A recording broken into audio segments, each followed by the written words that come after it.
কাউকে আল্লাহ সন্তান দিয়ে পরীক্ষা করে, কাউকে না দিয়ে, ঠিক কিনা? কাউকে ধনী বানিয়ে, কাউকে গরিব বানিয়ে, ঠিক কিনা? কাউকে সাদা বানিয়ে, কাউকে কালো বানিয়ে, ঠিক কিনা? কাউকে ক্ষমতাশীল বানিয়ে, কাউকে দরিদ্র বানিয়ে, ঠিক কিনা বলেন?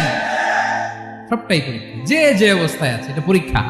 আল্লাহ দেখে কোন অবস্থায় থেকে আমরা কি করি। কিন্তু আসল মালিকানা কার? ক্ষণস্থায়ী বাড়ির মালিক, ক্ষণস্থায়ী গাড়ির মালিক। বস্তা বস্তা টাকা পেয়ে মনে করবেন না এটার মালিক আমি।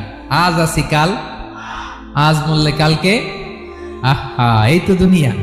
লাহু মা ফিস সামাওয়াতি ওয়া মা ফিল আরদ। যা আছে তিনি মালিক।